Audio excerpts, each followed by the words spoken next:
ఇంకా మాట్లాడుతూ ఇంకో మాట అన్నాడు, పోలీసుల గురించి ఎప్పుడైనా ఆలోచించిండి ఆ కేసీఆర్ అంటాడు. నవ్వు వస్తుంది.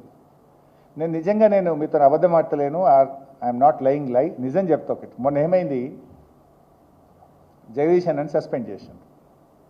మేమందరం పోయి 125 అడుగుల అంబేద్కర్ ముందు ధర్నా చేసినాం.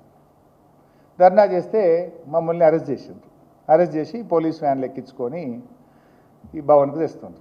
నాతో పాటు సునీతా లక్ష్మారెడ్డి ఎమ్మెల్యే ఉంది, కోవలక్ష్మి గారు, ఇంకొంతమంది ఎమ్మెల్యేలు ఉన్నారు ఆ బస్సులో. అక్కడ ఒక పోలీస్ ఆఫీసర్, హరిషన్న జరమ్మది అడగవావే అన్నాడు. ఏంటిది అన్నా.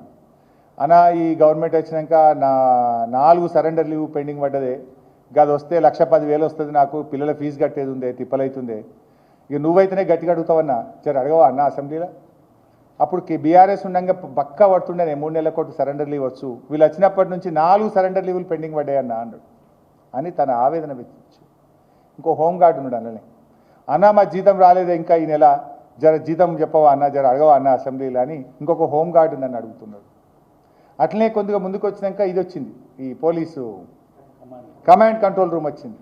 అది చూసుకుంటూ అన్న కళలో కూడా అనుకోలేదే, అమెరికాలో కూడా ఉంటుందో ఉండదో ఇటువంటి కమాండ్ కంట్రోల్ కట్టిండన్నా కేసీఆర్, ఏం కట్టిండన్నా అని ఈ నిర్ణయాల రేవంత్ రెడ్డి వచ్చి నిల కూర్చుంటుండే అంటుండు. ఎవరన్నారు ఈ మాట? మమ్మల్ని అరెస్ట్ చేసి తీసుకొస్తున్న పోలీస్ ఆఫీసర్లు పాపం వాళ్ళ మీద ఏమైనా కేసు పెడతాడో ఏందో మళ్ళా టీవీలు చూసి. కానీ ఆ హోంగార్డు మాకు బాధ చెప్పుకుంటుండు. ఇది ఈయనకట పోలీసు వాళ్ళ మీద ప్రేమ ఉందట.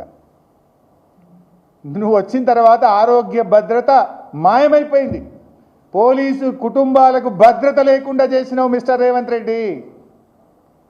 ఆనాడు కేసీఆర్ ఉండగా ఆరోగ్య భద్రత పెట్టి భార్య పిల్లలకు, తల్లిదండ్రులకు, కుటుంబ సభ్యులకు ఎవరికి ఏ ఆపద వచ్చినా చక్కగా పోయి ఆసుపత్రిలో ₹1 కట్టకుండా వైద్యం చేయించుకొని వచ్చిండ్రు. కానీ ఇలా అదే పోలీస్ కుటుంబాలకు భద్రత లేకుండా చేసిన వాళ్ళ జీవితానికి ఆరోగ్య భద్రత మాయమైపోయింది రేవంత్ రెడ్డి.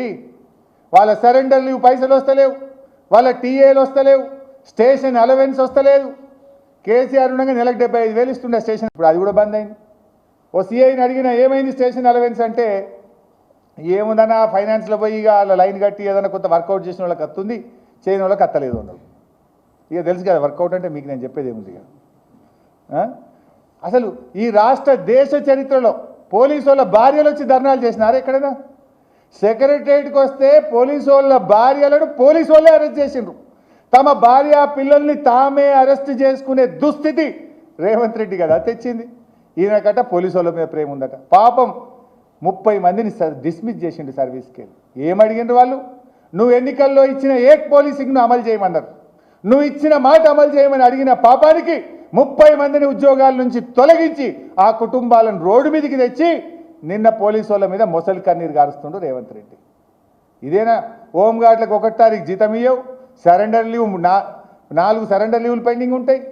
ఆ సరెండర్ లీవు 15 రోజులు ఇస్తుండే నెలకు కేసీఆర్ ఉన్నప్పుడు, ఈయన ఇప్పుడు 7 రోజులు చేసిండు, కోత పెట్టిండు. ఆ 7 రోజులు కూడా 4 కిస్తులు పెండింగ్ ఉన్నది.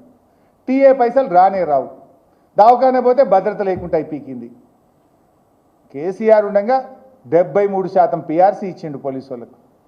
ట్రాఫిక్ పోలీసులకు 30% అదనంగా జీతం ఇచ్చింది ఈ భారతదేశంలో కేసీఆర్ గారు ఒక్కరే.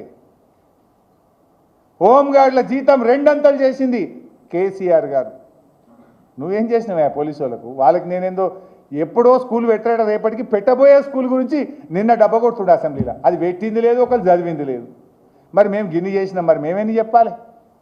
అధునాతనమైన వాహనాలు ఇచ్చి, అధునాతనమైన స్టేషన్ భవనాలు కట్టి, 33% మహిళా రిజర్వేషన్ ఇచ్చి పోలీసుల ఆత్మ గౌరవాన్ని పెంచింది కేసీఆర్ కదా. నువ్వు ఏమిచ్చినావు పోలీసు వాళ్ళకు? ఉన్నాయి బంద్ పెట్టినావు, స్టేషన్ అలవెన్స్ బంధు, టీఏ బంధు, సరెండర్ లీవ్ బంధు, ఆరోగ్య భద్రత బంధు ఉన్నాయి. కోత పెట్టినావు తప్ప నువ్వు చేసింది ఏమైనా ఉన్నదా? నా మాట వింటలేరా పోలీసు వాళ్ళు? నీ మాట నేను అసెంబ్లీలో వినలేదా?